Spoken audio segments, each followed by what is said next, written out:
세상에 떠도는 기묘한 괴담들. 첫 번째 이야기. 거울 속의 악령은 나를 죽도록 괴롭혔다. 해는 다리 위에 걸려 노을을 넓게 바라고 있었다. 노을은 분홍빛으로 하늘을 적시며 한폭의 유화 같은 그림을 연출했다. 연인들에게는 아름다운 광경이겠지만 보는 이에 따라서는 처량하게 보이기도 했다. 성욱에게는 그 모습이 불만스럽게 와닿았다. 저놈의 해. 왜 빨리 안 꺼지고 저리 버티고 있는 거야. 그는 강변 아래 인적이 드문 돌계단에 움츠리고 앉아 있었다. 돌계단과 인접해 있는 벽면에는 거미와 이름 모를 잡초들이 무성했다. 바로 옆에는 쓰레기 더미가 무덤처럼 수북이 쌓여 있었고 퇴비 같은 악취를 풍겼다. 성욱은 코를 움켜잡고 인상을 찌푸렸다.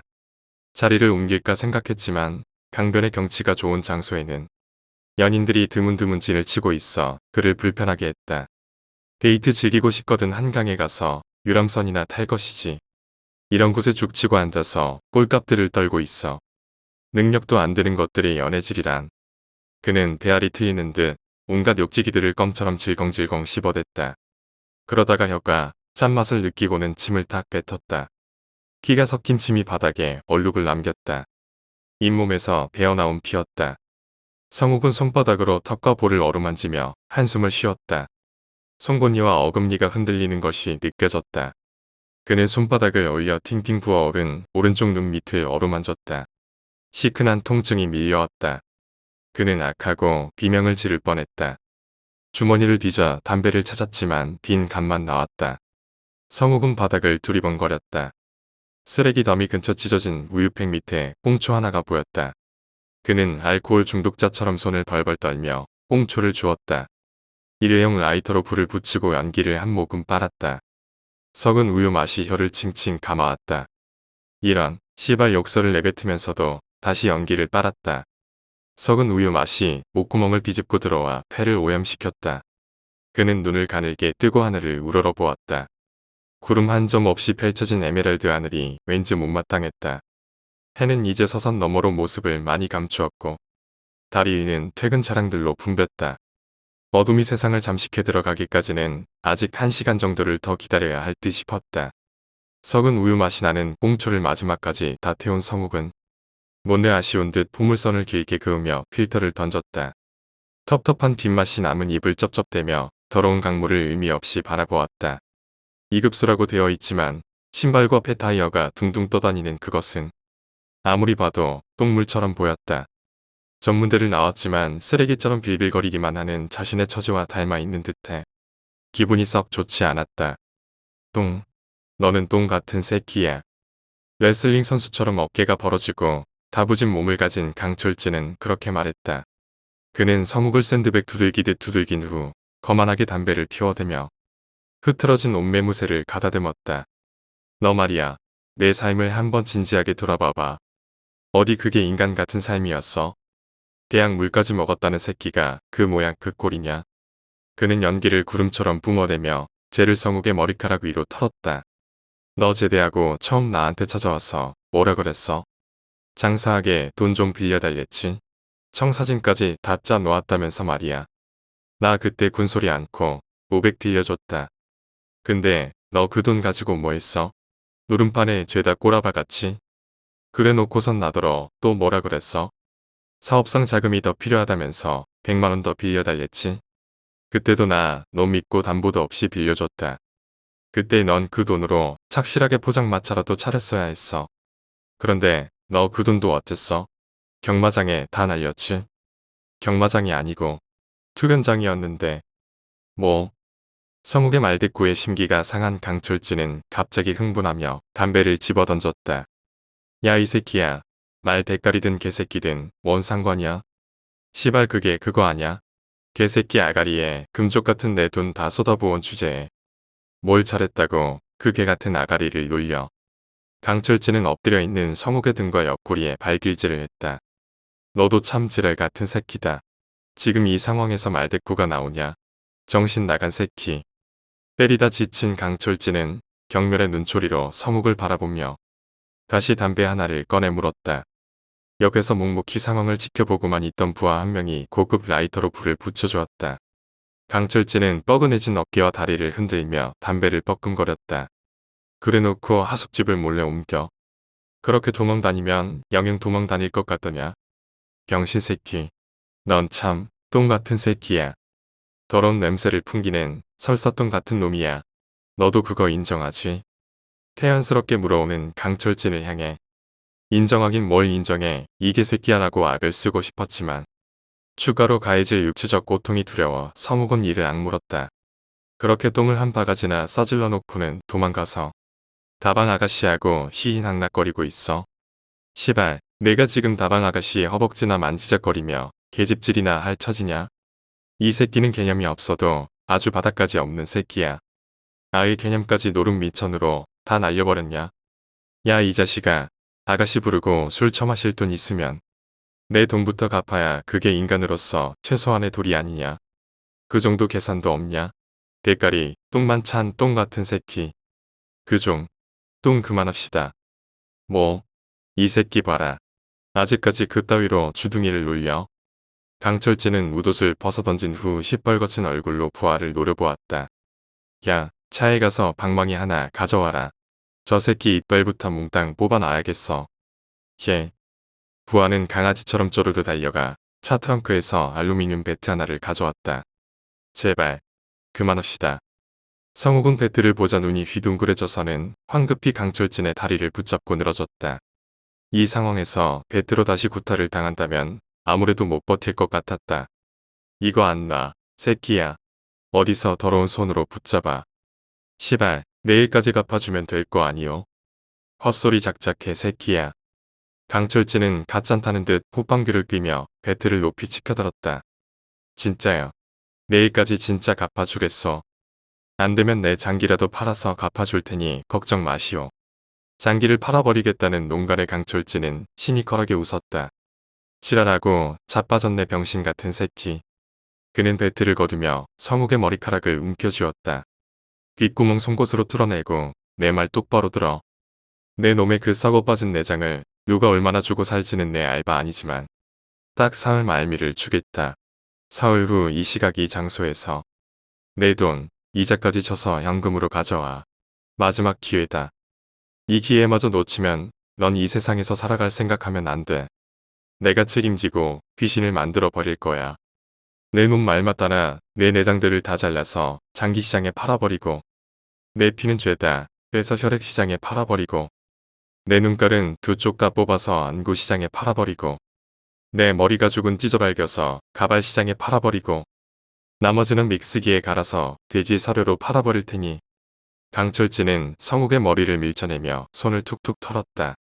귀신 되기 싫으면 인간으로 살 수 있는 마지막 기회를 놓치지 말도록. 알아들었어? 그는 그렇게 말하며 확인 도장을 찍듯 배트로 성욱의 정수리를 가격했다. 알루미늄 마찰음이 깡하고 경쾌하게 울렸다. 성욱이 머리를 감싸쥐며 괴로워하는 사이 강철진은 배트를 부하에게 건네주며 옷옷을 챙겨 입었다. 그리고 내가 아무리 인정하지 않으려 해도 넌 천상 똥이야. 똥 같은 새끼야. 그건 너도 남자답게 인정해야 돼. 강철진은 마치 그것만은 부정할 수 없는 진실이라는 듯 강조해서 소리쳤다. 시발 새끼. 어디 두고 보자. 성욱은 나직이 저주의 욕설을 뱉었다. 처음부터 그런 악질한테 돈을 빌리는 게 아니었는데 그런 것도 선배라고 찾아간 내가 잘못이지. 강철진은 성욱의 고등학교 선배였다. 강철진은 성욱을 꽤 좋아했었다. 성욱 역시 학창시절 그와 곧잘 어울리며 일탈이 향락에 적곤 했었다. 졸업 후 일찌감치 뒷골목 세계로 빠져 현금 장사를 시작한 강철진은 성욱이 군대에 들어가기 전까지 계속적으로 친분을 유지했었다. 제대 후 힘들면 언제든지 찾아오라는 말까지 하면서. 그러나 성욱은 제대 후 노름에 빠지게 되었고 노름빚을 갚기 위해 강철진에게 손을 내밀기 시작한 것이 눈덩이처럼 불어난 이자에 치여 숨도 쉴 수 없게 되었다. 이제는 턱 밑까지 바싹 쥐어든 강철진의 칼을 피해갈 방도가 없었다. 무슨 결단을 내려도 내려야 할 때였다. 강변에는 아까보다 더 많은 커플이 보였고 꽤 쌀쌀한 바람이 불고 있었다. 다리 위는 이제 가로등, 불빛과 차량에서 뿜어대는 전조등 불빛으로 요란해져 있었다. 그는 주위를 두리번거리며 날이 많이 어두워진 것에 안도를 느꼈다. 이제는 거리를 어슬렁거려도 볼품없이 망가진 자신의 모습을 어둠이 적당히 가려줄 것이다. 돌계단을 내려오는 다리에 힘이 없었다. 다리가 완전히 풀려 있어 걷기가 어려웠다. 성욱은 술 취한 사람처럼 비틀거리며 자취방이 있는 방향으로 간신히 걸음을 옮겼다. 밤거리는 내연과 청춘 남녀들의 활기로 휘황찬란했다. 쭉쭉 빠진 미녀들의 행복해 죽겠다는 웃음이 파도처럼 넘쳐났다. 성욱은 그런 미녀들의 웃음이 싫었다. 자신을 향한 비웃음처럼 보였기 때문이다. 넌 똥 같은 놈이야. 냄새나는 더러운 똥. 그들은 모두 그에게 그렇게 말하고 있었다. 문득 쇼윈도에 비친 자신의 모습에 비애가 찾아왔다. 유령 같은 모습이었다. 고향에서 농사를 짓고 있을 어머니 생각이 났다. 우리 아들은 대학교까지 나온 그 멋이라잉. 그래 엘리트라요. 이제 곧 인류회사에 스카우트 될 거요. 어머니의 그 기대가 성욱의 어깨를 무겁게 짓눌렀다. 사실 보편적인 기대에 불과했다. 그 보편성에도 편성되지 못하는 스스로의 무능함에 짓눌리고 있는 것이었다. 학교를 졸업하고 군대를 제대하고 사회에 첫 발을 내디딜 때만 해도 적어도 자신에게만은 근사하고 특별한 인생이 찾아올 것이라는 근거 없는 자신감에 들떠 있었다. 그러나 지금 자신의 처지를 돌아보니 자신에게만 그러한 행운이 비껴가고 있는 듯했다. 다들 저렇게 즐겁고 저렇게 행복한데 이 세상은 이토록 화사한데. 여보세요? 누구? 민수냐? 나다. 내가 누구야? 자식이 누구긴 누구야? 우기다. 우기가 누구야? 성욱이. 이성욱이다. 아 이성욱. 오랜만이네. 너 요새 뭐하니? 그냥 이것저것. 너 아직도 노냐? 너도 이제 내일 모레면 나이가 30이다. 언제까지 그렇게 탱자탱자 시간만 까먹고 앉아있을래? 늘어지는 잔소리에 성욱은 미간을 찌푸렸다. 그러는 사이에도 공중전하는 비같은 동전들을 꿀꺽꿀꺽 삼키고 있었다. 야야, 그만 입 닥치고 나와라. 술이나 한 잔 사라. 술? 이게 미쳤나? 내가 왜 너한테 술을 사야 돼? 그리고 지금 내가 술 먹을 정신이냐? 너 제대한 지 5년 동안 그리 된통 놀았으면 이제 정신 차릴 때도 좀 안 됐냐? 지금 초저녁 바람부터 술 마시자는 소리가 입에서 나오냐? 너도 이제 철 좀 들어라. 맨날 강태공처럼 세워라 내워라 하다가는 어느 순간 역전 앞이나 기웃거리는 어정쩡한 중늙은이가 되어 있을 거다. 그러니까 만나서 사업 얘기나 좀 하자고.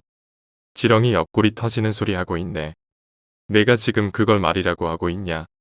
땡전 한 푼 없는 놈이 사업이 다 뭐야. 어디서 주워들은 소린 있어 가지고. 야, 허파에 바람든 소리 그만하고 차분하게 노가다 놔둘 생각이나 해라 이 자식아. 성웅은 듣자 하니 기분이 나빠졌다. 대학 동창이지만 민수도 그리 잘 나가는 것은 아니었다. 아버지의 전파상을 이어받아 자빌이나 하고 있는 주제에 자신에게 뭐라고 설교할 입장은 아닌 듯했다. 야, 오민수. 너 그렇게 말 막 하지 마 임마. 너도 얼마 전까지 백수였긴 마찬가지였잖아. 여기저기 이력서 같지도 않은 이력서 들고 다니며 빌빌대다가 결국 취직 안 돼서 내 아버지 가게에 짱 박혀서 고장난 텔레비전이나 고치고 있는 주제에 뭐라는 거야. 한 대 맞으려고. 야 이 새빠질 놈아. 나는 그래도 울 아버지 밑에서 고장난 TV라도 고치고 있지.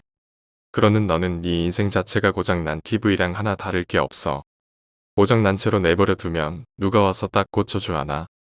내가 네 스스로 안 고치면 결국에는 놈만 잔뜩 쓸어서 똥통에 갖다 버려야 되는 거라고. 알아먹었냐 자식아. 똥통에 대가리 쳐박고 뒤지고 싶지 않거든. 쌍판대기 주름살 하나라도 더 없을 때 부지런히 일할 생각을 해라 자식아. 그만큼 뺀질거리고 놀았으면 됐잖아. 뭐 또 모르는 새끼가 병신질하고 있어. 아구통을 한 대 칠까 보다. 야, 너 그래서 지금 나오겠다는 거야. 안 나오겠다는. 잡소리 집어치우고 전화 끊어라. 그리고 앞으로 이런 쓸데없는 전화하려면 전화하지 마라. 골때기 눈깔 빠지게 세리 맞고 싶지 않거든. 전화는 퉁명스럽게 끊어졌다. 성욱은 울어가 치밀었다. 그래도 대학교 시절 친하게 붙어 다니곤 했던 친구였는데 이토록 심한 독서를 퍼부을 줄은 몰랐다.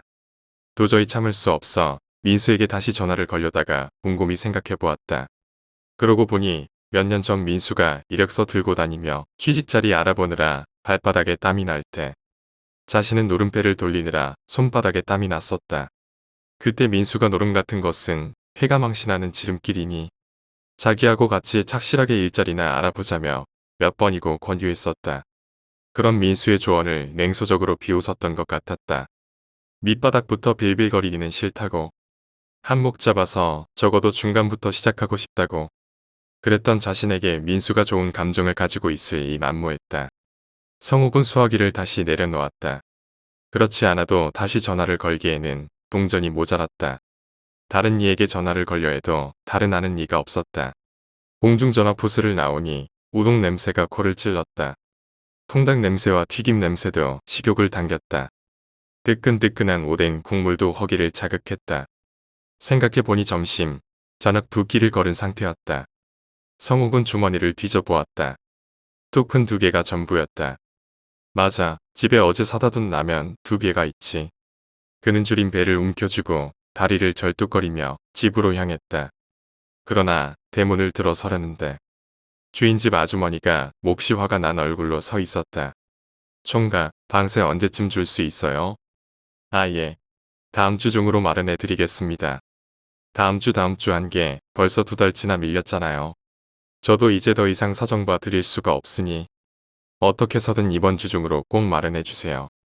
안 그럼 그 방 우리 조카 쓰게 할 겁니다. 아주머니는 쌀쌀맞게 말하고는 획 돌아섰다. 아주머니는 저만치 가다 말고 다시 돌아섰다. 참, 총각 방에 손님 와 계시던데. 예, 손님 누구? 성욱은 고개를 갸웃거렸다. 찾아올 만한 사람이 없는데. 아침에 배달 왔던 다방 아가씨인가. 문을 열고 들어선 성욱은 귀신을 보기라도 한 것 모양 얼굴빛이 변했다. 뭘 그리 빤히 보냐? 넌 얼굴이 그 모양으로 팅팅 부어떠진 놈이 어딜 그렇게 싸돌아다니다 이제야 나타나. 방 안에는 강철진과 그의 부하가 버티고 앉아 라면을 먹고 있었다. 여긴 또 왜 온 거요? 잠깐, 그 라면 혹시. 아, 이거. 저쪽 구석에 2개 있기에 쟤하고 같이 끓여 먹었지. 오, 물을 적게 부어서 조금 짜네. 강철진은 그렇게 말하며 남은 라면 국물을 홀짝 마셨다. 성욱은 공포와 허기, 분노로 온몸이 부르르 떨렸다. 지금 너무하는 거 아닙니까? 그 라면 마지막 남은 것이었는데 주인도 없는 방에 이렇게 들어와서 내가 먹으려고 사다 놓은 라면을 개소리 집어치우고 시원한 물이나 한 잔 더 새끼야. 강철진은 벽에 느긋하게 기대고 앉아 담배를 꺼내 물며 입맛을 쩍쩍 다셨다. 너무한 거 좋아하네. 지금 내 아가리에서 그런 소리가 나와? 1,000만 원이 넘는 내 돈을 떼어먹고 도망치다 잡힌 놈이 라면 2개 가지고 너무하네 만에 헛소리를 짓거려. 그래서 갚아준다고 하지 않았습니까? 아까 다 끝난 얘기 아니었어요? 그게 그렇긴 한데. 강철진은 연기를 한 모금 빨며 자신의 부하가 떠온 물을 들이켰다. 깜빡 잊고 얘기 안 한 게 있더라고. 그는 담뱃재를 라면 냄비에 털며 성욱을 노려보았다. 너 말이야. 뭐 그럴 리야 없겠지만 이건 만에게 하는 말인데. 또 몰래 도망치다가 걸리는 날엔 아주 작살날 줄 알아. 너 혼자 작살나는 게 아니라 내 식구들 전부 다 작살날 줄 알아. 이건 그냥 하는 협박이 아니야. 똑똑히 새겨들어. 말을 마친 강철진은 성욱의 어깨를 2번 툭툭 친 후 담배를 입에 문 채로 방을 나섰다. 부하가 조용히 그의 뒤를 따랐다. 남겨진 성욱은 물이 쏟아지듯 와르르 무너져 내렸다. 그는 방바닥에 주저앉아 한참 동안 호흡을 가다듬었다. 긴 호흡 끝에 그는 고개를 들어 창밖을 보았다. 창밖은 검은 천을 가려놓은 것처럼 어두웠다. 비상구는 없다. 성욱은 그렇게 생각하며 오래전부터 희미하게 계획해왔던 어떤 결의 하나를 굳건히 다졌다. 치타가 사자에게 먹히지 않으려면 영양을 잡아다가 사자에게 바치는 수밖에 없다. 그것이 양육강식의 진리이다. 보름달은 옥으로 만든 거울 같았다. 서쪽 하늘 위에 높게 떠서 밤의 파수꾼처럼 꽤 청명한 월광을 바라고 있었다. 그러나 이내 몰려든 먹구름 몇 줄기의 기온을 잃고 어슴푸레해졌다. 성욱은 평소에 몇 번이고 봐두었던 경로로 이동 중이었다. 잡초가 우거진 뒤쪽 돌담 아래에 개구멍 하나가 있었고 그 구멍을 통해 곧장 뒤뜰의 장미 넝쿨 밭으로 진입할 수 있었다. 장미의 가시가 철조망처럼 옷자락에 엉겨 붙었다. 얼굴과 뒷목도 긁혔다. 성욱은 착용한 마스크와 모자가 벗겨지지 않게 손으로 누르며 간신히 그곳을 빠져나와 양옥의 현관 쪽으로 걸어갔다. 현관 앞에서 고풍스러운 외관을 자랑하는 양옥을 올려다보았다. 아무리 봐도 근사한 집이었다. 담배가게에서, 목욕탕에서, 다방에서 나이 지긋한 마을 어른들이 주고받는 대화를 우연찮게 엿들은 성욱은 이 집이 마을에서 알짜배기임을 알게 되었다. 대대로 재산이 많은 집이었고 조상들의 오래된 보물을 많이 간직한 집이었다. 뿐만 아니라 7순이 넘은 영감과 어린 손녀단 둘이서 살고 있는 집이기도 했다. 언젠가 만약 시장 바닥에 나앉아 다리 두 짝 다 없는 병신 흉내를 내며 구걸을 해야 할 일이 생기게 된다면 그 전에 이 집을 털리라고 일찍이 어른 부탁에 남아 계획을 세워 두었었다. 성욱은 지금 그 계획을 실행에 옮기지 않으면 정말로 다리 두 짝이 다 날아갈 상황으로 몰려버렸다고 스스로에게 변명을 했다. 고양이 울음소리가 들렸다. 돌아보니 대문 위에 얼룩 고양이 한 마리가 둥그렇게 구부리고 앉아 관망하듯 지켜보고 있었다. 시발, 너도 몸져야. 짭새 뜨면 나에게 알려줘. 성욱은 그렇게 중얼거리며 현관 문고리를 돌려보았다. 혹시나 했는데 문고리가 돌아갔다. 문을 안 잠갔잖아. 성욱은 잠시 머뭇거리다 다시 문고리를 닫았다. 도둑 주제에 버젓이 정문으로 들어가려니 좀 민망해서였다. 그는 침착하게 주위를 둘러보다 모과나무가 있는 쪽으로 향했다. 모과나무는 2층 베란다로 이어져 있었다. 성욱은 나무를 타고 올라 2층 베란다로 옮겨갔다. 그는 몸을 숨기며 베란다 창안을 조심스레 살폈다. 인기척은 없어 보였다. 베란다 문을 천천히 열어보았다. 묵직한 기운이 발끝에 전달되며 베란다 문은 소리 없이 열렸다. 역시 예상했던 대로 2층 베란다 창문은 닫아두기만 했을 뿐 잠궈두지는 않은 모양이었다. 외양은 전통 가옥의 모습을 풍겼지만 내부는 정통 서양식 구조였다. 성욱은 준비해왔던 손전등으로 바닥을 세심히 살피며 지뢰밭을 걷는 기분으로 걸었다. 유리나 바스락거리는 물건 같은 것을 건드려 일을 어렵게 만들고 싶지는 않았다. 2층 거실을 손전등으로 훑으며 같이 나갈 만한 게 없나 살폈다.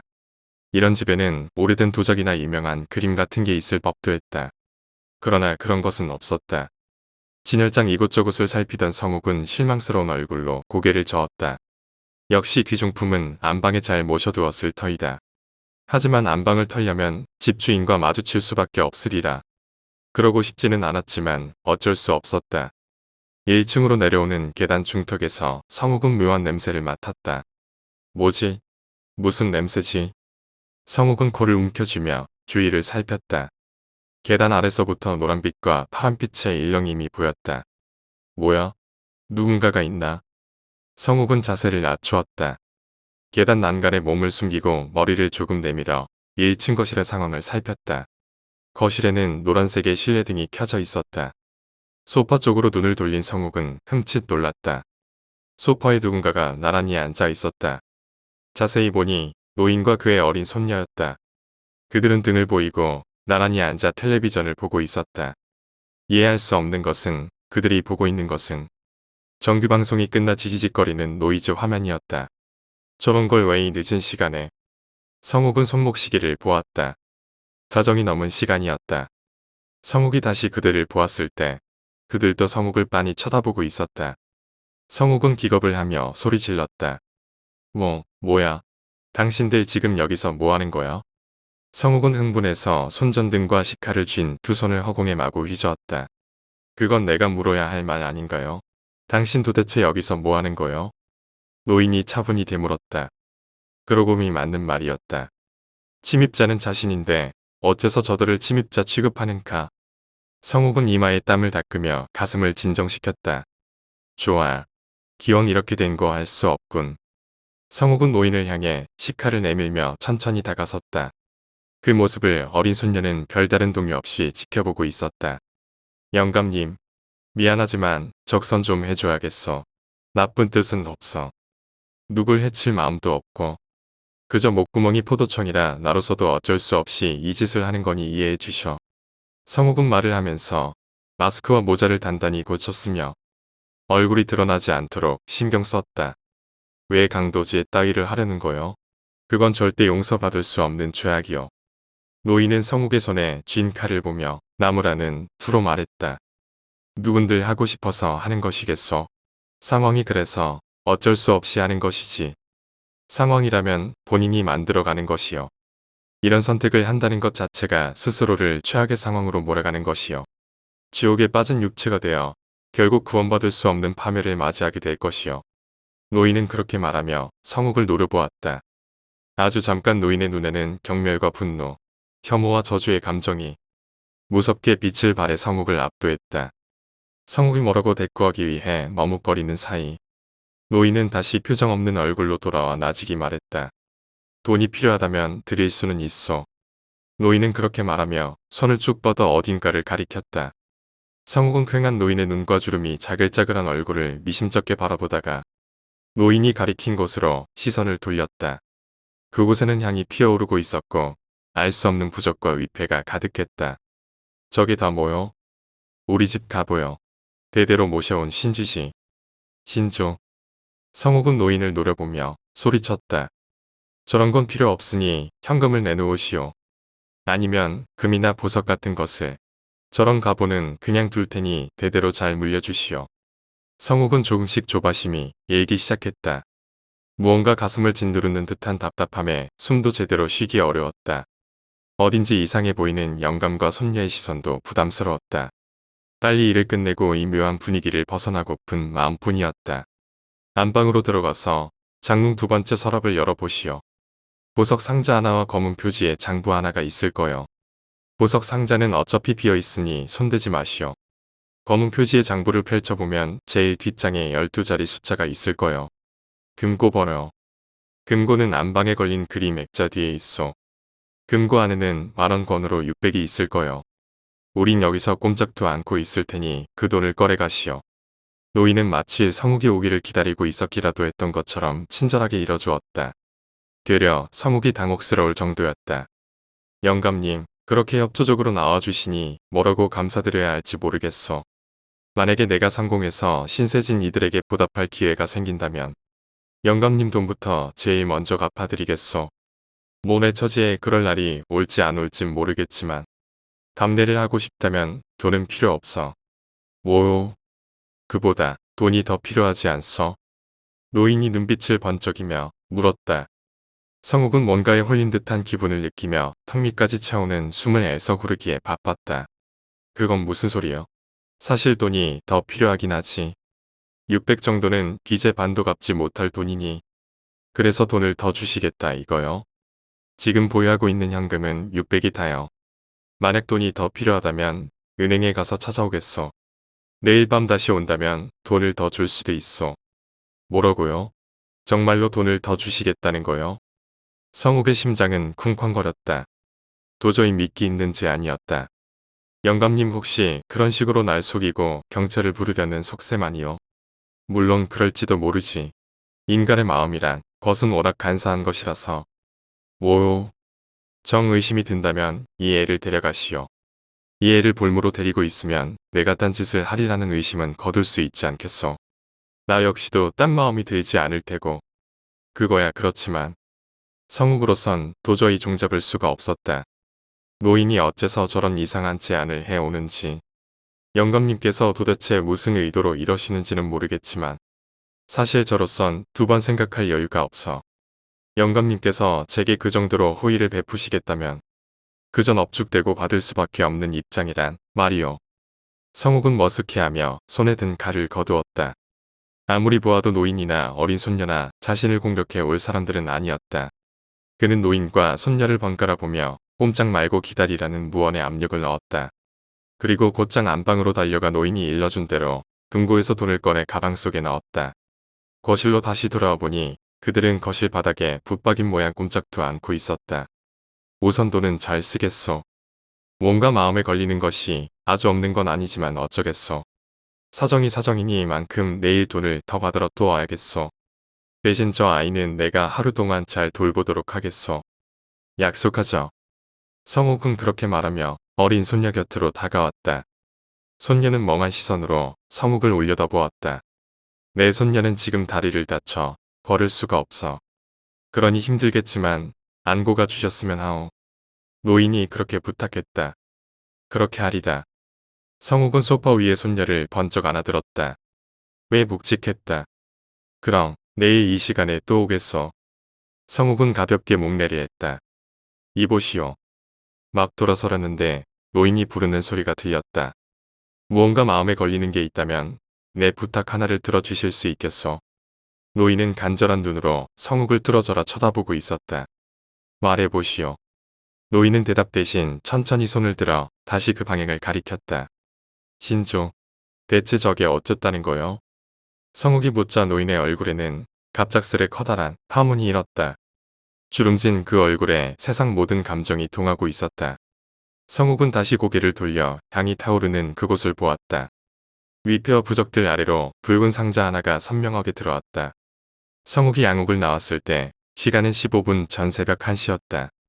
달은 서산으로 지고 없었고 하늘엔 먹구름이 잔뜩 끼어 있어거리는 정전된 방안처럼 어두웠다. 성욱은 양옥에서 얼마 떨어지지 않은 거리에 있는 녹색 대문을 찾았다.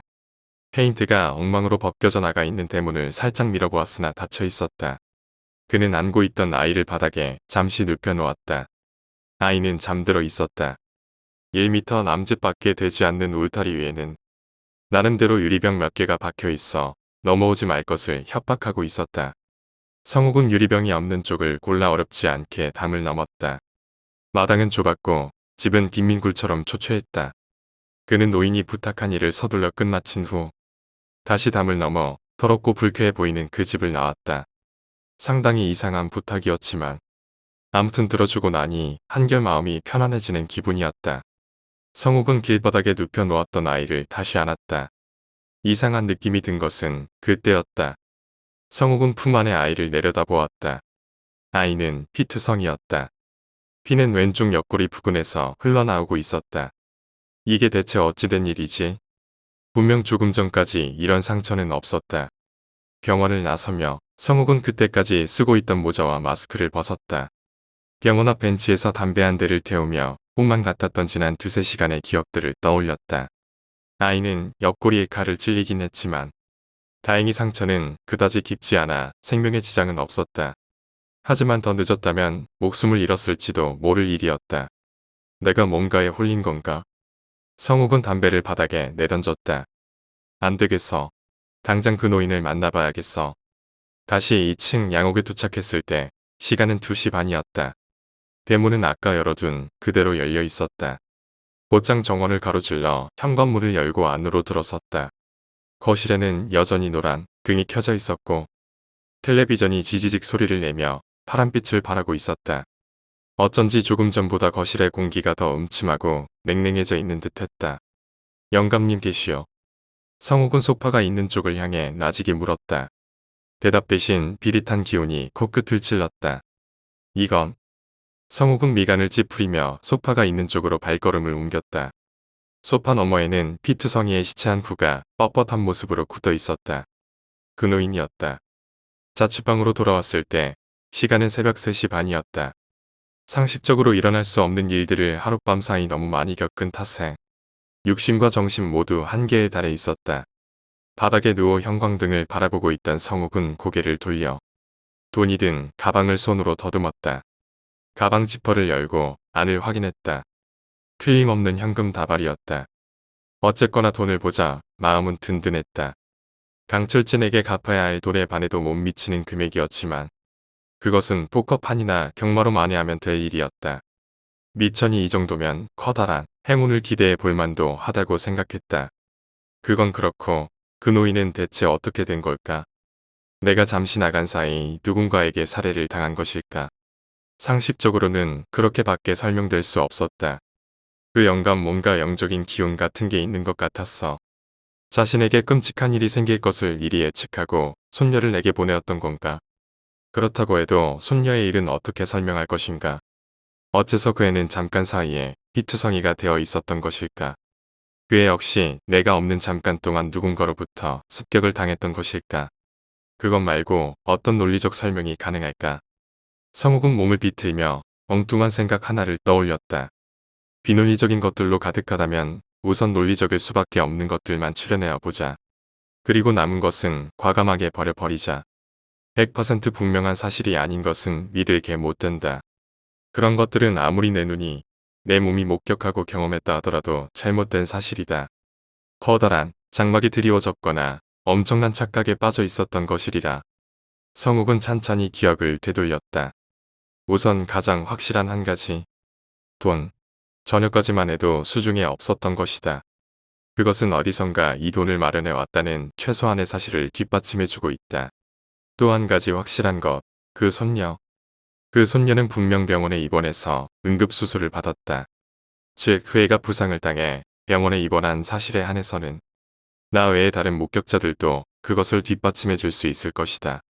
이로써 손녀의 존재, 그것도 부정할 수 없는 명백한 사실 중 하나다. 또한 그 손녀가 내 품에 있을 수 있었던 최소한의 이유, 내가 그 손녀의 집에 갔었다는 사실도 부정할 수 없는 사실일 테다. 그렇다면 나는 오늘 밤 어떤 이유에서든 그 양옥집을 간 것은 분명한 사실이 되는 것이고 600만 원이라는 거금 역시 그 집에서 나온 것이라는 것을 부정할 수 없을 것이다. 대략 이 정도가 논리적일 수밖에 없는 사실들인가. 그 집에서 구체적으로 무슨 일이 있었는지는 부정확한 사실에 해당하므로 무효로 돌려버리자. 그리고 저것. 성욱은 몸을 일으켰다. 가방 옆에 놓인 붉은 상자를 보며 턱을 어루만졌다. 저 상자 역시 부정할 수 없는 사실에 해당시키면 되는 걸까? 그러기에는 미심쩍은 부분이 많았다. 성욱은 잠자코 노인이 했던 말을 떠올렸다. 그 상자는 악령을 봉해 두는 상자요. 그 안에는 거울 2개가 있어. 그것들에는 모두 오래된 악령이 붙어 있어. 그중 하나를 이제부터 알려줄 사람의 집으로 찾아가. 마당이나 화단 어딘가에 보이지 않게 잘 묻어두시오. 그것이 노인의 부탁이었다. 부탁과 함께 주의가 따랐다. 단 나머지 1개의 거울에는 손을 대지 마시오.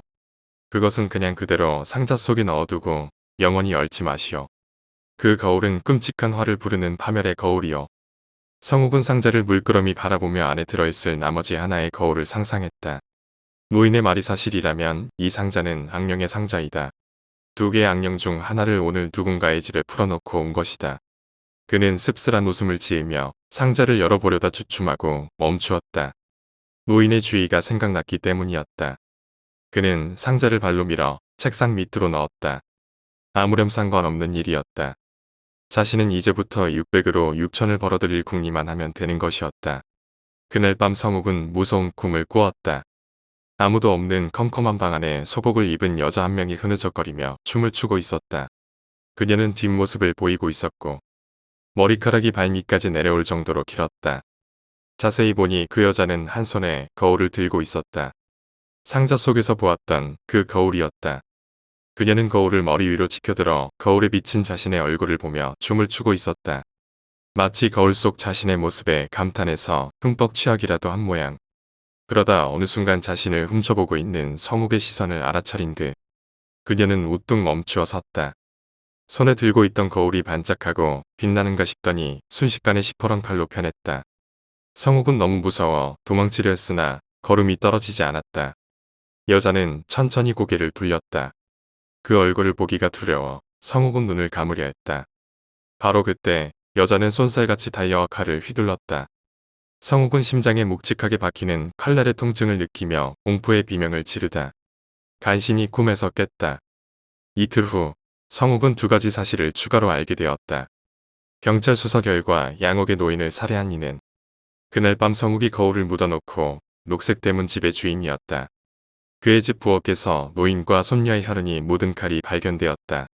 그는 30대 중반의 중소기업 직원이었는데 엄청난 카드빚에 시달리던 중 아내가 가출을 해버리자 절망감에 빠져 강도짓을 한 것이었다. 범행 시각은 성욱이 양옥을 방문하기 바로 1시간 전쯤이었다. 그는 노인과 손녀를 칼로 찌르고 안방 서랍 속의 보석을 훔쳐서 달아난 것이었다. 또 한 가지 놀라운 사실은 노인을 살해한 그 역시 그날 새벽 누군가로부터 칼에 찔려 살해를 당했다는 것이었다. 경찰에 따르면 그는 노인을 살해한 후 집으로 돌아와 잠을 자던 도중 괴한에 의해 칼로 심장을 찔려 즉사한 것이었다. 한편 경찰은 노인의 손녀를 병원으로 옮긴 제3의 인물에 대해서도 수사를 펼치고 있었다. 성욱은 신문을 접으며 복잡하게 달아오른 생각들을 정리했다. 노인이 사망한 시간은 성욱이 노인을 만나기 전이었다. 그날 밤 성욱이 마주보며 대화를 나눈 이는 노인의 혼령이었던 것이다. 홀령은 의도는 필시 이러한 것이었으리라. 자신과 손녀를 찌르고 도망친 자에 대한 응징과 부상당한 손녀를 병원으로 옮기는 것. 그것을 위해 노인은 술책을 써서 성욱을 끌어들인 것이었다. 성욱에게 돈이 있는 위치를 알려주는 대신 손녀를 그에게 맡겨 병원에 보내게 했던 것이다. 그리고 악령의 거울을 이용해 자신을 죽인 이를 처참하게 응징했던 것이다. 성욱은 혀를 차며 신문을 내동댕이 쳤다. 결국 그런 식의 해석밖에 나올 수 없었지만 인정하기는 어려웠다. 그것을 인정한다는 것은 자신이 그날 밤 유령에게 홀려 있었다는 것을 인정하는 꼴이었다. 어떻게 그런 일이 있을 수 있지? 노인을 살해한 이는 심장을 찔려 죽었다. 거울 속에 악령이 그를 찾아가 죽인 것인가? 성욱은 문득 이틀 전 꾸었던 악몽이 생각났다. 거울을 치켜들고 춤을 추던 귀신, 자신의 심장을 파고들던 섬뜩한 칼날의 느낌. 심란한 마음에 성욱은 한숨을 길게 쉬며 하늘을 보았다. 먹구름이 몰려들며 한바탕 신나게 퍼부을 준비를 하고 있었다. 마을 공원에는 저녁 산책을 나온 가족들과 연인들, 그리고 운동을 위해 공원가를 뱅뱅 도는 아줌마들이 있었다. 성욱은 식수가 있는 곳으로 가서 얼굴을 씻고 물을 마셨다. 이틀 동안 포커하우스에서 600을 모두 날렸다. 출발은 너무 근사했다. 연속으로 플러시를 잡으며 기세가 좋았다. 한때 1500까지 미천을 불리며 강철진에게 진 빚을 제하고도 100만원 정도가 남을 만큼 풍요로웠다. 그쯤에서 그만두었어야 했다. 그러나 욕심은 사이비도인들처럼 그를 순순히 놓아주지 않았다. 딱 2배 더 3000이 될 때까지만 해야겠다고 생각한 그는 그러나 곧바로 비탈기를 타기 시작했다. 결정타는 K포커를 잡았을 때였다. 그는 절대로 지지 않을 패가 들어온 만큼 판돈을 엄청 올렸고 결국 미천 모두가 바닥을 드러내었을 때도 즐거움에 비명을 지르고 싶었다. 하지만 누가 알았겠는가. 상대가 한 끗 더 높은 패를 가지고 있을 줄이야. 상대는 A포커를 쥐고 있었고 그는 완전 빈털터리가 되어 하우스를 나올 수밖에 없었다. 성욱은 주머니를 뒤져 남은 지폐를 모두 꺼내보았다. 동전까지 모두 포함해서 3만원 정도였다. 그는 근처의 담배가게로 달려가 담배 한 갑과 복권 수십 장을 구입했다. 한 장 한 장 떨리는 손으로 복권을 긁었지만 모두 꽝이었다. 그는 홧김에 복권을 갈기갈기 찢어 쓰레기통에 집어던진 후 다시 쓰레기통을 발로 찼다. 그러나 쓰레기통에 발이 걸려 쓰레기통과 함께 넘어졌다. 시궁창 냄새가 코를 찔렀다. 그것이 쏟아져 나온 쓰레기에서 나는 것인지 자신에게서 나는 것인지 알 수 없었다. 똥. 너는 똥 같은 새끼야. 문득 강철진의 그 말이 떠올랐다. 시계를 보니 저녁 8시였다. 이제 몇 시간 후면 강철진이 준 마지막 시한이 끝나버린다. 그럼 어떻게 되는 것일까? 정말로 육신이 갈기갈기 분리되어 안매장에 떠도는 신세가 될 것인가? 상상만으로도 충분히 끔찍했다. 노인이 했던 말처럼 결국 스스로가 상황을 최악으로 몰고 갔던 것이었다. 성욱은 비틀거리며 벤치로 돌아 앉았다. 하늘에서는 가는 빗줄기가 떨어지기 시작했고 바람이 점차 거세게 불었다. 사람들은 서둘러 보금자리로 돌아가고 있었다. 성욱은 떨어지는 비를 맞으며 고개를 숙였다. 발밑에는 자신이 내동댕이 쳤던 신문이 바람에 펄럭이고 있었다. 갑자기 그의 머릿속에 소름 끼치는 묘안 하나가 선명한 두각을 드러냈다. 그것이다. 그 길뿐이다. 성욱은 집으로 돌아와 책상 밑에 처박아 두었던 붉은 상자를 소중히 꺼냈다. 그는 잠깐 상자를 열었다가 급히 닫았다. 아직 하나의 거울이 더 남아 있었다. 밤 10시. 비는 폭우로 변해 있었다. 성욱은 쏟아지는 비를 그대로 맞으며 강철진이 기거하는 용역 사무실을 찾아갔다. 강철진의 용역 사무실은 외진 곳에 위치한 고물상과 붙어있는 트레일러였다. 트레일러는 2개라 하나는 사무실로 사용하고 나머지 하나는 숙소로 사용하고 있었다. 숙소로 이용되는 트레일러 앞에서 성욱은 옆구리에 끼고 있던 붉은 상자를 열어 하나 남은 거울을 꺼냈다. 그는 거울을 한 손에 들고 허리를 숙였다. 트레일러 아래의 틈 속에 거울을 넣어둘 생각이었다. 오늘 밤 거울 속에 악령이 내 놈을 잡아갈 것이다. 이걸로 우리의 악연도 끝이다. 성욱은 트레일러를 쳐다보며 그렇게 저주를 되뇌었다. 하늘에선 번개와 천둥이 세상의 종말을 고하듯 요란스럽게 울부짖었다. 그날 밤 성욱은 다시 악몽을 꾸었다. 지난번과 똑같은 꿈이었다. 컴컴한 방 안에 긴 머리카락에 소복 입은 여자가 한 손에 거울을 들고 흐느적 춤을 추었다. 그리고 어느 순간 머리 위로 치켜든 거울이 번쩍이는 칼로 변했고 그녀는 뒤를 돌아 성욱을 향해 맹렬히 돌진했다. 날카로운 칼날이 심장에 박히며 끔찍한 고통이 느껴졌고 성욱은 비명을 지르며 꿈에서 깼다. 눈을 떴을 때는 오후 1시가 넘어 있었다. 성욱은 집 앞 공중전화 부스에서 전화를 걸었다. 강철진의 휴대전화는 뚜뚜하는 신호음만 전달될 뿐 대답이 없었다. 정말로 죽은 것인가? 갑자기 엄청난 한기가 밀려왔다. 벌써 거울 속에 악령 2개를 세상에 내보낸 것이다. 그 악령들이 혹시 돌고 돌아 나를 찾아오지는 않을까? 한낮임에도 이토록 공포가 느껴지기는 처음이었다.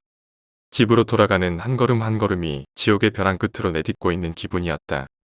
마치 사형수의 마지막 발걸음처럼 다리가 후들거렸고 등에서 식은땀이 흘러내렸다. 막대문을 들어서려는데 누군가가 성욱의 팔을 붙잡았다. 성욱은 화들짝 놀라며 돌아보았다. 키가 크고 어깨가 떡 벌어진 남자 한 명과 키가 좀 작고 스포츠 머리를 한 남자가 서 있었다. 그들은 저승사자 같은 얼굴로 성욱을 매섭게 노려보고 있었다. 그중 스포츠 머리를 한 남자가 앞으로 다가오며 무언가를 내밀었다. 그것은 형사 신분증이었다. 컴컴한 취조실에서 스포츠 머리를 한 형사는 성욱을 기이하다는 듯이 관찰했다. 성욱은 책상에 머리를 숙이고 머리카락을 움켜쥔 채 꼼짝도 않고 있었다. 형사는 취조실을 한 바퀴 빙 돌며 고개를 저었다. 공포소설 같은 이야기를 잘 지어내시나 보네요. 하지만 저는 상식적으로 이해 가능한 설명만 인정합니다. 당신의 행동에는 저로선 도저히 이해하기 힘든 몇 가지가 있습니다. 당신은 노인의 집에서 돈을 훔친 후 곧바로 노인의 살해범을 찾아가 그를 살해했습니다. 그리고 노인의 손녀를 병원으로 데려다 주었지요. 우선 이해할 수 없는 것은 노인의 집에 돈을 훔치러 간 당신이 어떻게 노인 살해범을 알아차리고 그의 집을 찾아내었나 하는 겁니다. 귀신이니 악령이니 하는 얘기 말고 좀 더 신빙성 있는 설명이 필요합니다. 혹시 현장에 범인을 알아차릴 만한 단서 같은 거라도 있었나요? 형사는 잠깐 뜸을 들였다가 다시 말했다. 또 궁금한 것은 왜 당신은 노인을 살해한 일을 굳이 살해했느냐 하는 것입니다. 당신과 그 노인은 아무런 친분 관계도 없던 사이가 아닙니까? 그 살해범을 그 시각에 찾아가 꼭 죽여야만 했던 이유라도 있나요? 아무런 대답 없는 성욱을 물끄러미 바라보며 형사는 짧은 한숨을 토했다. 그리고 당신은 어젯밤 사채업자인 강철진을 살해했습니다. 형사는 팔짱을 끼고 턱을 어루만졌다. 제가 정말로 이해할 수 없는 것은 어째서 당신은 당신의 지문이 묻어있을 증거물을 사건 현장에 남겨두었느냐 하는 것입니다. 성욱은 거의 사시나무 떨듯 떨고 있었다. 그의 두 주먹에는 이미 한 움큼의 머리카락이 뽑혀 있었다. 그때 문이 열리고 아까 보았던 키가 큰 형사가 들어와 스포츠머리 형사에게 가방 하나를 건네주고는 다시 나갔다. 자, 이게 바로 증거물들입니다.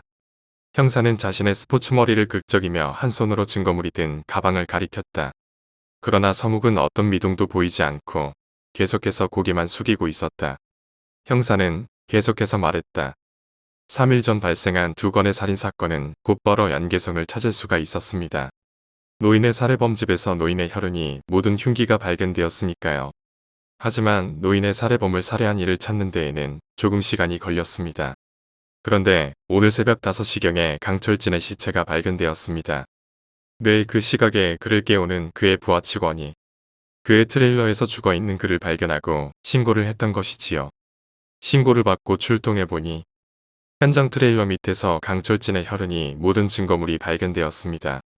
그리고 저희 수사팀은 혹시나 싶어 오늘 오전 내내 노인 살해범의 집과 마당을 샅샅이 뒤져 마침내 화단 구석에 묻혀있던 또 하나의 증거물을 발견했습니다. 그 증거물에는 노인 살해범의 혈흔이 묻어 있었습니다. 두 증거물은 동일한 세트였습니다. 또 그것은 붉은 상자 속에 들어 있었던 것이며 원래는 노인의 집 거실에 있었던 것인데 누군가가 가져간 것이지요. 형사는 책상을 두 손으로 짚고 허리를 숙이며 성욱의 머리를 쏘아보았다. 자, 어째서 범인은 증거물을 계속해서 사건 현장에 남겨둔 것일까요? 상식적으로 이해 가능하게 설명 좀 해주시겠습니까? 형사는 면장갑을 끼고 가방 속의 증거물 중 하나를 손에 들었다. 그것은 비디오 테이프였다. 상식적으로 도저히 이해하기 힘든 점이 여기 또 있습니다. 자, 이걸 좀 보시죠. 아마 이건 당신도 꽤 흥미로울 것입니다. 그는 그렇게 말하며 취조실의 선반 위에 마련된 비디오에 비디오 테이프를 재생시켰다. 당신이 아마 몰랐던 사실일 겁니다. 그 노인의 집에는 곳곳에 감시용 소형 카메라가 부착되어 있었습니다. 뭐 그 정도 집에서 귀중품의 분실을 막기 위해 그런 장치를 해두었다는 것이 특별한 일은 아니겠지요. 아무튼 이 테이프에는 그날 밤 거실에서의 당신의 모습이 찍혀 있습니다. 당신은 2번씩이나 그 집을 방문했더군요. 처음에는 얼굴을 가리고 나중에는 아예 얼굴을 드러내고 비로소 성욱은 반응을 보이며 비디오 화면을 응시했다.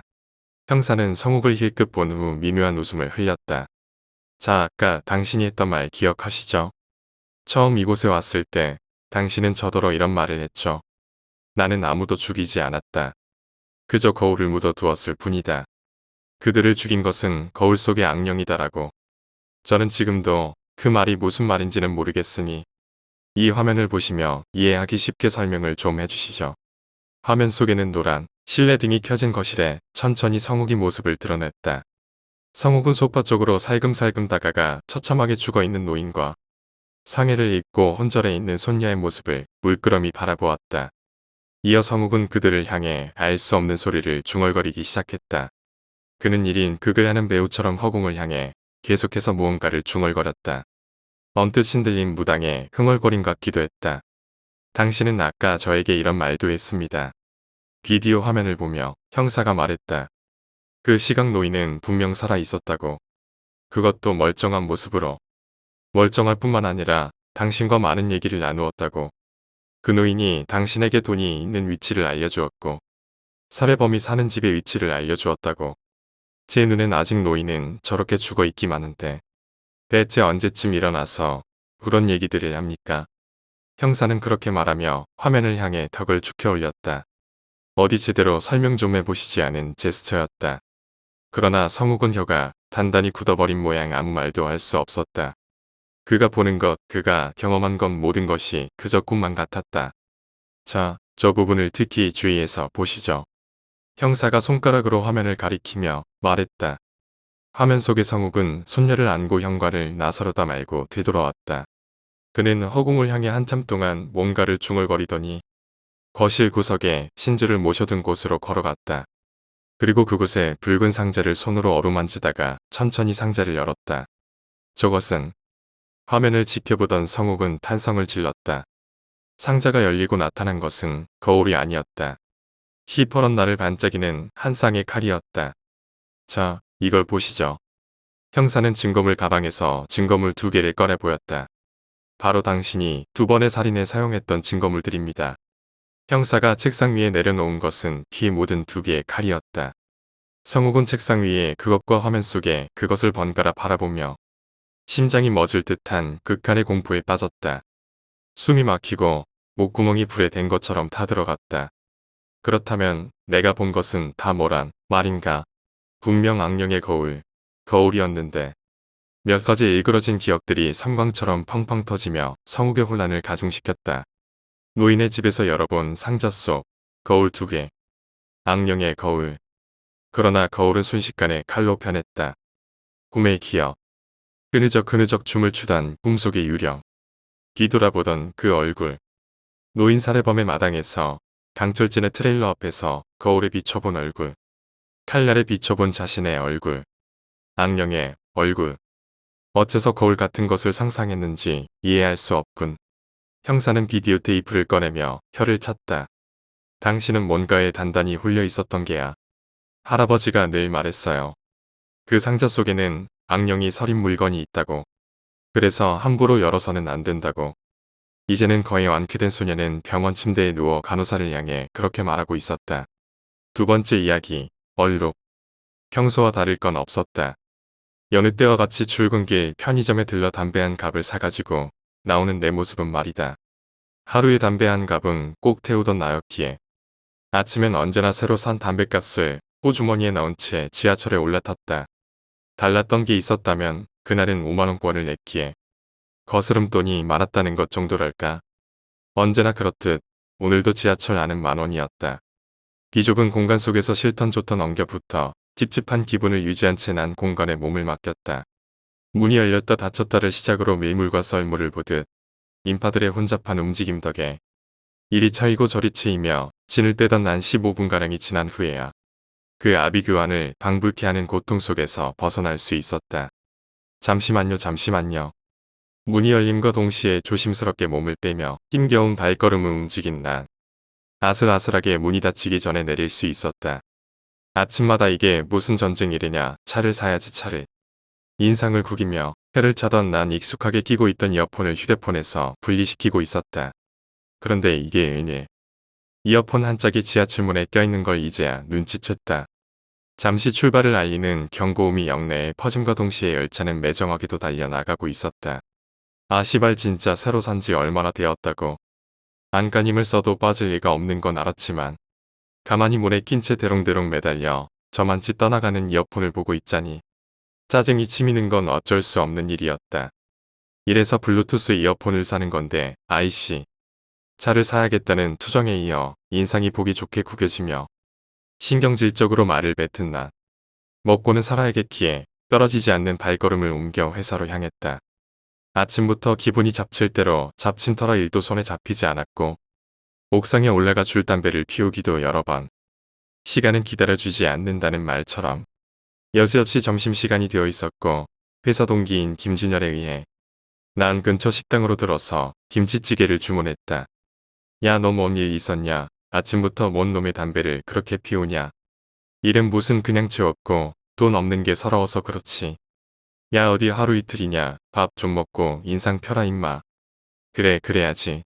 대충 식사를 마치고 회사로 돌아와 남은 업무를 처리하던 난 아침의 일은 다 털어버린 듯 바쁜 전화상담을 비롯한 일처리를 하고 있었다. 아 고객님 죄송하지만 그 건에 대해서는 저희가 일전에 말씀드렸다시피 예 하지만 어디까지나 그건 언제나 말귀를 못 알아 처먹는 인간들 때문에 미쳐버릴 것만 같았다. 서둘러 전화를 돌려버린 난 쌓인 스트레스를 풀기 위해 자연스럽게 옥상으로 향했고 담배 한 개비를 물고 나서야 좀 마음이 진정되는 듯했다. 매번 있는 일인데 오늘은 유난히 짜증이 치미네. 어느새 다 타들어간 꽁초를 발로 비벼 끝 나는 자리로 돌아가 퇴근 준비를 마쳤다. 그리고 아침에 그 개고생을 했던 지하철을 타기 위해 역으로 향했다. 난 교통카드 충전을 위해 충전기로가 지갑에서 10,000원 한 장을 꺼내 투입구에 넣었다. 그러나 꼬깃꼬깃 구겨진 것도 아닌데 충전기는 다른 지폐를 요구하며 뱉어내기 일쑤였고 짜증이 치밀던 난 지갑에서 다른 지폐를 넣고 나서야 충전을 완료할 수 있었다. 이놈의 지폐는 뭐야?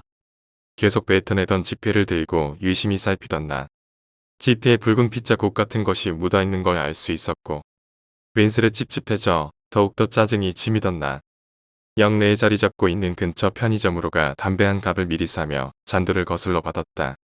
뒤에 분은 뭐 드릴까요? 50,000원 잔돈 좀 바꿔주셔. 여기 있습니다. 안녕히 가세요. 왠지 모르게 후련했던 것도 잠시. 열차가 도착한다는 소리에 부랴부랴 발걸음을 옮기던 나. 뒤에서 나를 밀치며 급히 달려가는 한 사내에 의해 짜증이 솟구쳤다. 시발 미안하다고 사과도 안 하냐 뭐 저런. 그러나 뭐라고 욕지거리를 더 내뱉을 겨를도 없이 난 눈앞에 펼쳐지는 아찔한 상황에 몸이 굳은 듯 움직일 줄 모른 채 눈만 휘둥그레 커지고 있었다. 열차가 들어온과 동시에 발을 헛디뎌 철로로 떨어지는 사내의 모습을 본 것도 잠시. 달려오던 열차와 맞부딪혀 처참하게 너덜너덜해지며 살점들과 피가 사방으로 튀는 광경을 목격해야 했고 하필이면 그 사내가 죽는 순간 눈까지 마주치고야 말았다. 더욱 끔찍했던 건 방금 나를 기분 나쁘게 치고 지나간 그 사내였다는 사실이었다. 역 안의 사람들은 저마다 비명을 지르며 뒷걸음질 쳤고 난 너무나 끔찍한 그 모습에 마치 내가 범인이라도 된 것처럼 서둘러 역에서 나와 택시를 잡아탔다. 시발 대체 오늘 왜 이러는 건데. 택시기사는 욕지거리를 내뱉은 날 쳐다보며 인상을 구겼으나 내게 그런 건 전혀 중요하지 않았다. 어느덧 동네에 도착한 난 요금을 계산하기 위해 지갑에서 10,000원 한 장을 꺼내었고 한시라도 빨리 집으로 돌아가 쉬고 싶었기에 잔돈은 됐다는 말을 남기고 도망치듯 자리를 떠났다. 서둘러 집으로 들어온 나는 씻을 생각도 없이 침대에 벌러덩 드러누워 멍하니 있을 뿐이었다. 못 볼 광경을 봐서인지 몸이 여느 때보다 노곤했던 난 어느새 잠이 들었던 모양인지 시간은 새벽 1시를 가리키고 있었다. 자리에서 일어난 난 옷을 아무렇게나 벗어던지고는 화장실로 가 샤워를 하기 시작했다. 한숨 잠을 자고 일어난 탓도 있었지만 따뜻한 물이 몸을 적시자 모든 스트레스가 날아가는 듯한 기분에 취해 콧노래까지 흥얼거리는 내가 웃기기도 했다. 하지만 그런 건 아무래도 상관없었다. 샤워를 마치고 돌아와 문득 아까의 일이 떠올랐던 난 혹시나 하는 생각에 지갑을 꺼내보려 재킷이 걸려있는 옷장문을 열었다. 그리고 그 자리에서 난 비명 한 번 제대로 지르지 못한 채 혼절에 쓰러져 버렸다. 옷장 안은 온통 피로 가득했는데 그곳엔 아까 전 지하철역에서 끔찍한 변을 당했던 온몸이 너덜너덜한 피범벅에 그 사내가 서 있었다. 그리고 그의 손엔 그 붉은 얼룩이 묻어있는 만원권 집게가 들려 있었다. 세 번째 이야기, 뒷방의 아이. 저에게는 단 하나뿐인 너무 소중했던 언니가 죽었습니다. 저와는 쌍둥이로 밥 한 끼를 먹어도 혼자라면 허전할 만큼 보통 자매들보다 많은 것을 공유했습니다. 집안 사정으로 어릴 때에는 같이 자라지 못했습니다. 여자아이는 한 명이면 된다는 할아버지의 엄포에 언니는 마음껏 사랑받으며 밝은 곳에서 자라났지만 저는 어두운 시골집 뒷방에서 남몰래 뒷방 아이로 자라났습니다. 언니는 인형도 장난감도 많았지만 저에겐 아무것도 없었습니다. 저를 돌봐주시던 아주머니가 집안의 자비를 하러 나가시면 방 한 귀퉁이에서 흐릿한 여자아이의 형상이 나타나곤 했습니다. 왠지 밝고 따뜻해 보여서 그저 눈만 마주치고 있었을 뿐이었는데도 마음이 편안해졌던 기억이 납니다. 제가 10살쯤 되었을 때 할아버지가 돌아가셔서 저는 비로소 언니와 살 수 있게 되었습니다. 책 읽기를 좋아하고 달리기를 싫어하며 글씨는 빗둘거리지만 그럭저럭 그림에는 소질이 있었던 서로에게서 비슷한 모습을 찾아내며 언니와 저는 늘 함께했던 것처럼 곧 친해졌습니다. 언니는 자신의 학용품이며 인형을 다 저에게 허락할 만큼 어려서부터 따뜻한 마음을 가진 사람이었습니다. 언니와 함께 살기 시작할 무렵 여자아이의 형상이 나타나지 않게 되었고 저는 그걸 별로 이상하게 생각하지 않았습니다. 많은 생각을 하기엔 너무 어렵기에 자연스럽게 받아들였던 것 같습니다. 그런데 심장마비로 갑작스레 죽음을 맞이한 언니의 장례식이 끝난 날부터 그것이 다시 보이고 있습니다. 화장터에 다녀온 다음 날 아침 세수를 하다가 저는 문득 등 뒤에 무언가 있다라고 느끼게 되었습니다. 놀라서 돌아보자 검은 형상이 희미하게 움직여 사라졌습니다. 불과 몇 초 사이의 일이었습니다. 꿈에서는 더 자세히 그것을 보았습니다. 어릴 적 그 여자아이의 얼굴과 닮아 있었으나 전해지는 기운은 전혀 다른 어둡고 쓸쓸하고 홀로 버려진 아이가 저에게 찾아와 제 눈을 들여다보았습니다. 저는 그것을 마주하기 싫어 어린애처럼 울며 언니를 찾다가 꿈에서 깨어났습니다. 한 번은 운전 도중 백미러에 그 형상이 나타나 자칫하면 사고를 내서 크게 다칠 뻔했습니다. 대체 이런 일이 왜 생기는지 무척 혼란스러운 상황입니다. 이런 생각은 하기 싫지만 혹시 갑작스레 죽은 언니가 안이 남아서 그런 모습으로 제 앞에 나타나는 것인지요.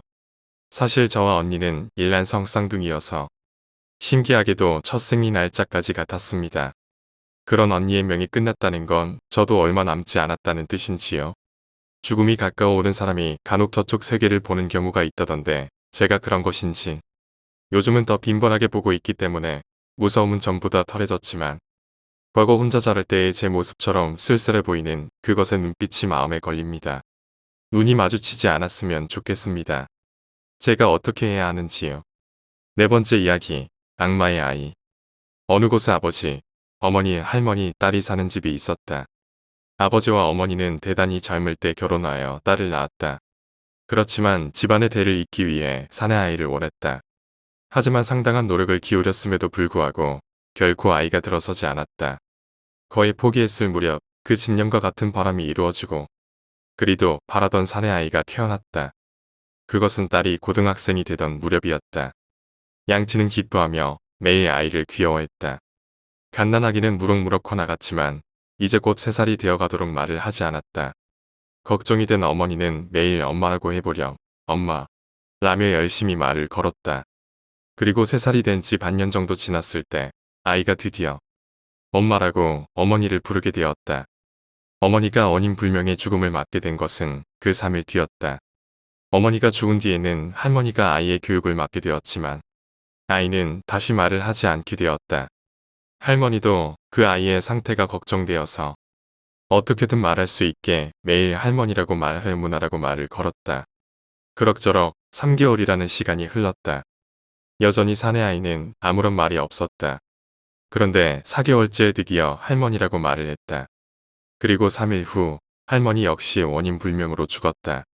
할머니 다음에는 딸이 아이를 보살피게 되었다. 역시 어머니가 죽었을 때처럼 아이는 다시 말을 잃은 상태가 되었다. 딸은 어머니와 할머니의 죽음에 관해 동생이 뭔가 관련이 되어 있다는 생각을 했다.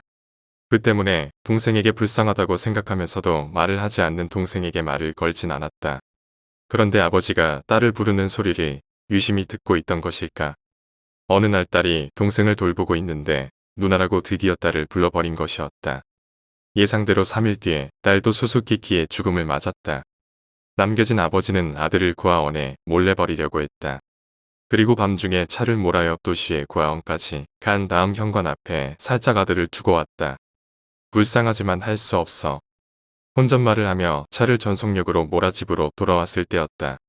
현관을 여니 고아원 앞에 두고 왔을 아들이 있는 것이 아닌가. 초조해진 아버지는 서둘러 현관문을 닫고 아까 타고 온 차에 올라타 운전석에 앉았다.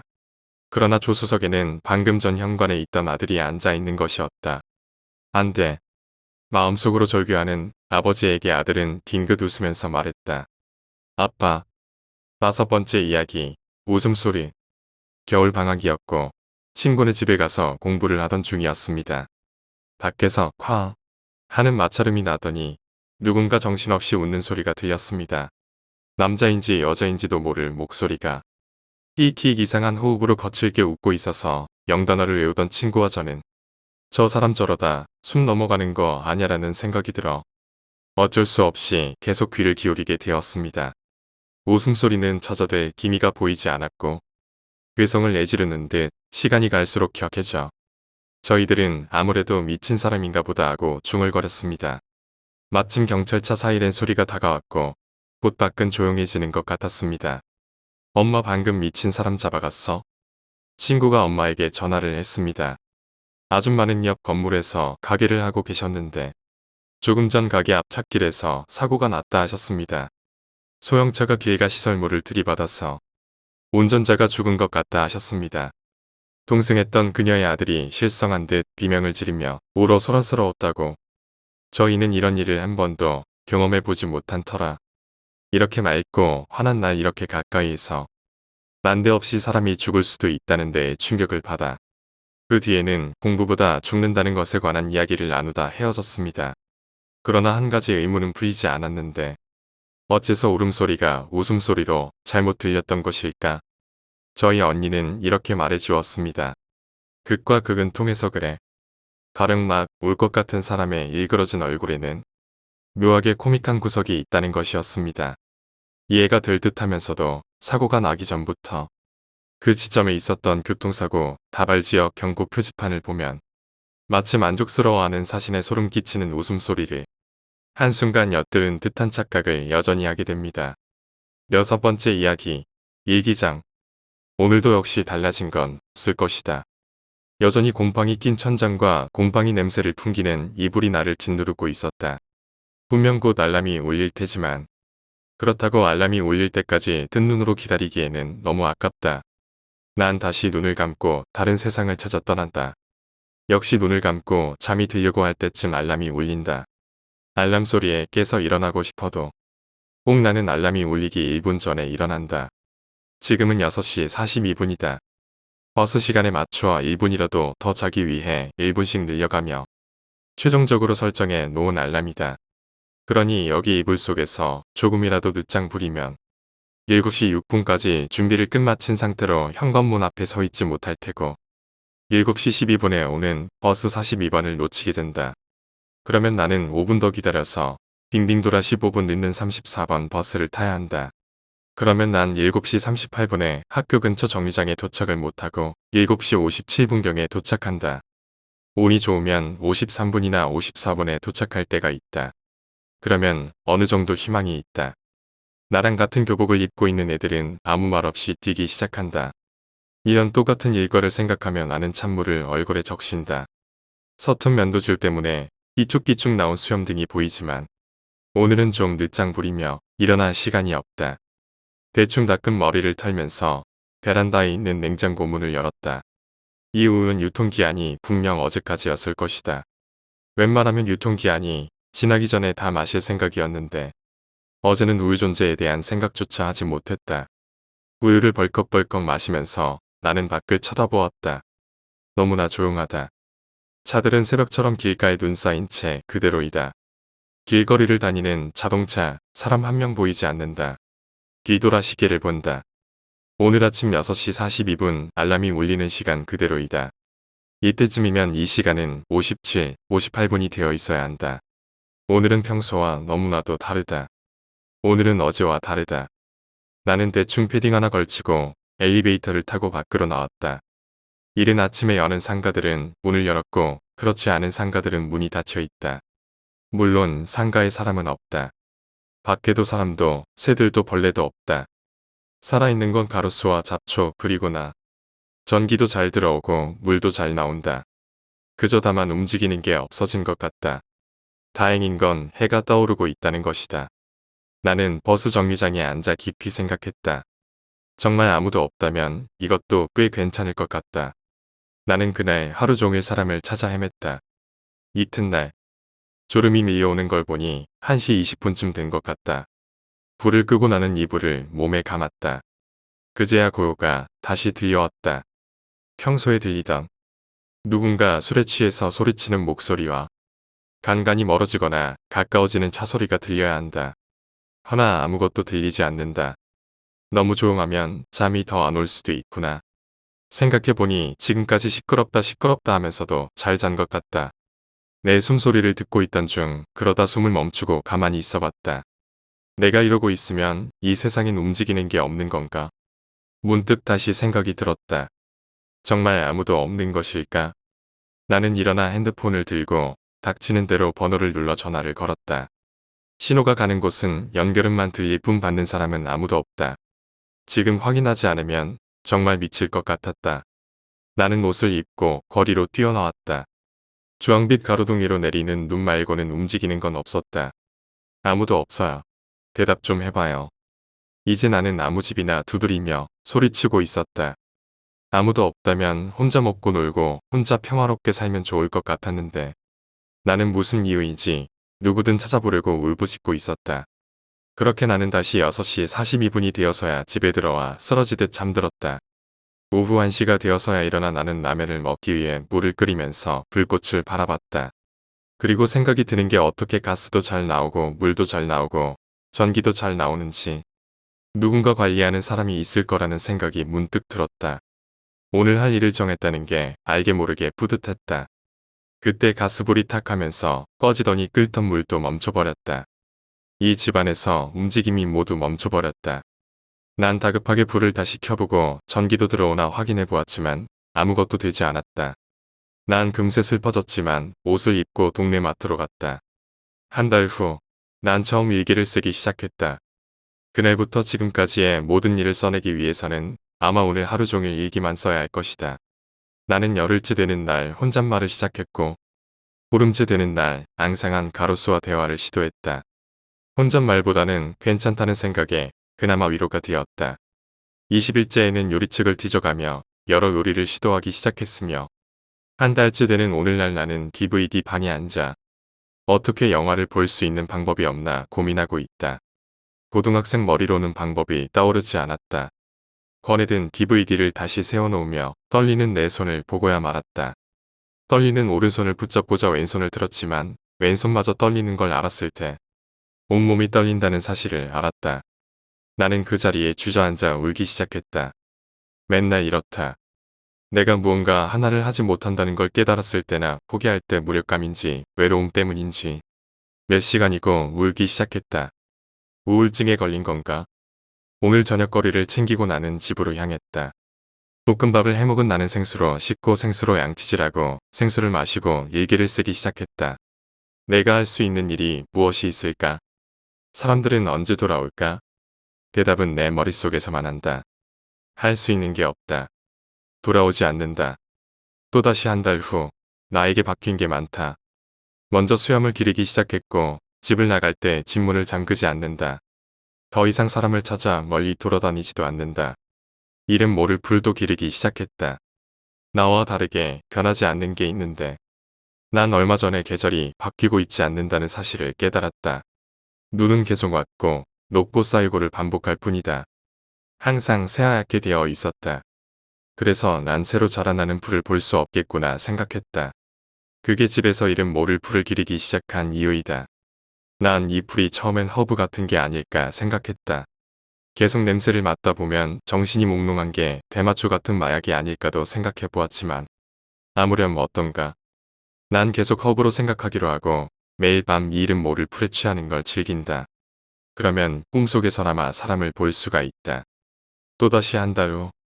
시간은 생각보다 잘 가는 것 같다. 여러 상가에 들어가 구경하다 보면 어느새 눈과 함께 어둠이 내린다.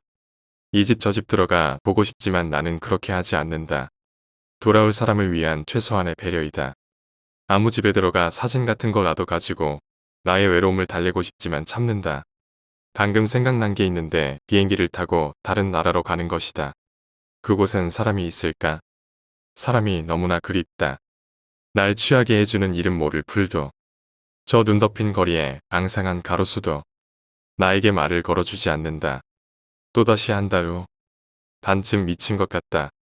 끼니도 제대로 챙기지도 않고 이름 모를 풀도 말라 죽어간다. 이 근처 마트 식품 코너들은 바닥이 나거나 썩었다. 곰팡이 냄새로 찌든 이불에 고개를 쳐박고 울고 있다 보니 자연스레 숨이 막혔다. 하지만 난 고개를 들지 않았다.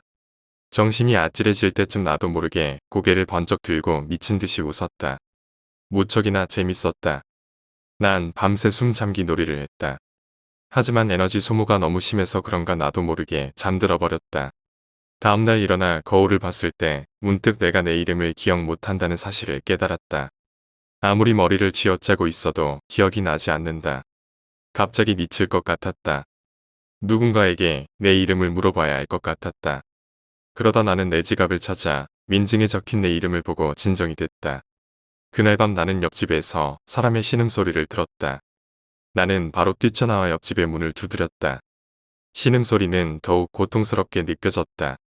나는 그제야 지금까지 망설이던 일을 실행했다. 복도에 먼지 덮여있던 소화기를 꺼내 창문을 깨뜨리고 집 안으로 넘어 들어갔다. 그곳엔 사람이 있었다. 말 좀 해보라고 난 미친 듯이 그 사람을 흔들어댔다. 하지만 그 사람은 컥컥 소리만 내면서 몸을 뒤틀어댔다. 하지만 얼마 안 돼 몸이 축 늘어지는 게 보였다. 뭘 해볼 시간도 없었다. 죽은 것이다. 눈동자의 움직임이 멈춰버렸다. 그날처럼 처음 모든 움직임이 멈춰버린 것처럼. 드디어 사람을 만났는데 헉헉거리다 죽어버리다니. 아직 한마디의 대화조차 못했는데 난 지금 내 집으로 돌아와 다시 숨참기 놀이를 하고 있다. 이제 이 세상에 나밖에 없을 거란 확신이 들었다. 나도 이제 그만 움직임을 멈출 것이다.